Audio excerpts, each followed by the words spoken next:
వృశ్చిక రాశి. ఈ క్రోధినామ సంవత్సరంలో వృశ్చిక రాశి వారికి ఎలా ఉందో చూద్దాం. విశాఖ నక్షత్రం 4వ పాదం, అనురాధ నక్షత్రం 1, 2, 3, 4 పాదాలు, జ్యేష్ఠ నక్షత్రం 1, 2, 3, 4 పాదాలు వెరసి వృశ్చిక రాశి.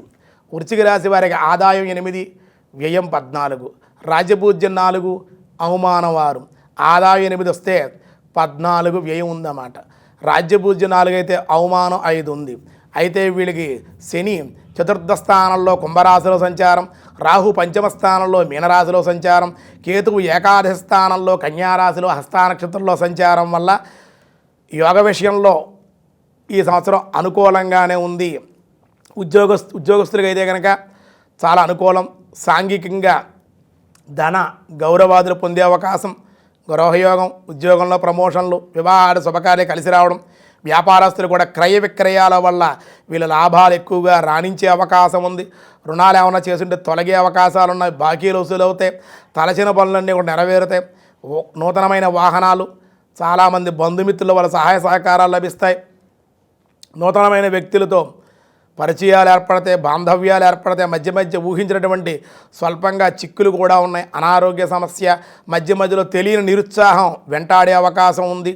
విద్యార్థి మంచి మార్కులతో ఉత్తీర్ణత పొందే అవకాశాలు ఉన్నాయి. అయితే గురువు బలాన్ని ఇంకా పెంచుకోవాలి. జ్ఞాపక శక్తి కూడా కొంచెం పెంపొందించుకునేటువంటి అవకాశం ప్రయత్నాలు చేయాలి. వ్యవసాయదారులకైతే పంట బాగా పండి లభించే అవకాశం.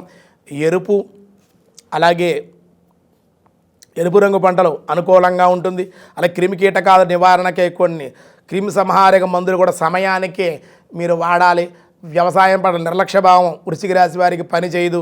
లేకపోతే పెట్టిన పెట్టుబడులు పోవడం కానీ, వచ్చే వ్యవసాయం ద్వారా వచ్చే ఆదాయం కానీ తగ్గే అవకాశాలు ఉన్నాయి. కొంచెం జాగ్రత్తగా ఉండాలి. వ్యాపారస్తులు లాభసాటిగానే ఉండే అవకాశాలు ఉన్నాయి. కానీ వ్యాపారం ఎందుకు కూడా నిర్లక్ష్య భావం లేకుండా ఈ సంవత్సరం వీళ్ళు ఉండాలి. కళాకారులకి, క్రీడాకారులకి, సినీ నటులకి, గాయకులకి, టీవీ, ప్రింట్ మీడియా, వార్తా మీడియా వీళ్ళందరికీ కూడా ఈ సంవత్సరం గుర్తింపు ఉంటుంది. సన్మానాలు, సత్కారాలు కూడా పొందే అవకాశం ఉంది. జ్ఞాపికలు అందుకుంటారు, సన్మానాలు జరుగుతాయి. కాంట్రాక్టర్లకి, పోలీస్ డిపార్ట్మెంట్, ప్లేడర్లకి, లాయర్లకి, ఇంజనీర్లకి కూడా కొన్ని చిన్న చిన్న ఆటంకాలు వచ్చినప్పటికీ కూడా ఆలస్యంగా అయినా సరే వీళ్ళు ముందుకు వెళ్ళే అవకాశాలు ఉన్నాయి. చాలా అనుకూలంగానే ఉంది. రాజకీయ నాయకులు పదవుల్లో మార్పులు వచ్చే అవకాశం ఉంది. ప్రజల్లో వ్యతిరేకత కనిపించే అవకాశం ఉంది. ధనాదాయం బాగున్నప్పటికీ కూడా మనశ్శాంతి లేకుండా ఉండే అవకాశాలు, అంటే ఇష్టమైన పదవి లేకపోవడం కానీ, సరిగ్గా మిమ్మల్ని అధిష్టానం గుర్తించకపోవడం వల్ల మీకు మానసికంగా అశాంతికి గురయ్యే అవకాశాలు ఉన్నాయి. ఈ వృశ్చిక రాశిలో ఉండేటువంటి మహిళలకి, స్త్రీలకి వివాహ విషయంలో ఆటంకాలు ఏర్పడే అవకాశం ఉంది. కానీ ఏది ఏమైనా సంవత్సరం వివాహ యోగ్యత అయితే జరుగుతుంది. ఉద్యోగంలో ఉన్నటువంటి స్థల మార్పులు ఉన్నాయి, ప్రమోషన్లు ఉన్నాయి. భార్యాభర్తల మధ్య కొంతమందికి భేదాభిప్రాయాలు కలుగుతాయి. ఒక్కొక్క పర్యాయంలో కొంతమంది విడిపోయే అవకాశాలు ఉన్నాయి. కొంచెం దంపతులు కనుక కొంచెం జాగ్రత్తగా ఉండగలిగితే, ఓర్పుగా ఉన్నట్లయితే అన్ని విధాలుగా బాగుంటుంది. ధన వ్యయం కూడా కొంచెం జరిగే అవకాశాలు. విశాఖ నక్షత్రం 4వ పాదం వారికి మే, జూన్, సెప్టెంబర్, అక్టోబర్, జనవరి, ఫిబ్రవరి నెలలో అనుకూలంగా ఉంది. కనకపుష్య రాగాన్ని కుడి చేతి చూపుడు వేలుగా ధరించడం వల్ల, గురువారం రోజున వీళ్ళు శనగలు దానంగా ఇవ్వడం వల్ల అన్ని విధాలుగా వీరికి అనుకూలం. 3, 4, 6, 7 సంఖ్యలు అదృష్ట సంఖ్యలు. ఆది, సోమ, మంగళవారాలు అదృష్ట వారాలుగా చెప్పబడుతోంది. ఈ వృశ్చిక రాశిలో అనురాధ నక్షత్రం వారికి జూన్, సెప్టెంబర్, అక్టోబర్, ఫిబ్రవరి నెలలు చాలా బాగుంటుంది. వీరి జాతి మయూరి నీలాన్ని ఉంగరం వేలికి కానీ మధ్య వేలికి ధరిస్తే చాలా మంచిదన్నమాట. మధ్య వేలికి కనుక మయూరి నీలం అని ఉంటుంది. ఆ ఉంగరం మంచి రాయిని ధరించడం వల్ల, శనివారం నువ్వులు దానం చేయడం వల్ల, శని స్తోత్రం చేసుకోవడం వల్ల అనుకూలం. 1, 2, 4, 8 అదృష్ట సంఖ్యలు. ఆదివారం, బుధవారం, శనివారం వీరికి అదృష్ట వారాలుగా చెప్పబడుతోంది.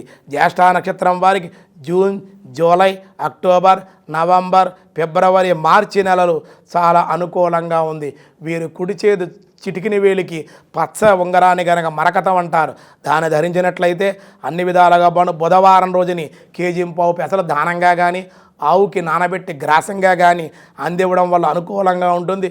2, 3, 4, 5 అదృష్ట సంఖ్యలుగా చెప్పబడుతోంది.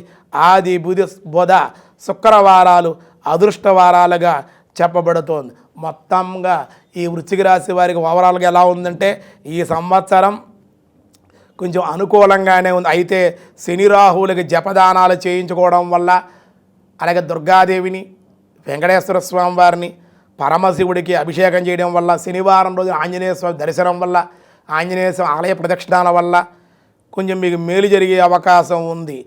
ఆ విధంగా ఆచరించి ఈ సంవత్సరం శుభ ఫలితాలు పొందండి.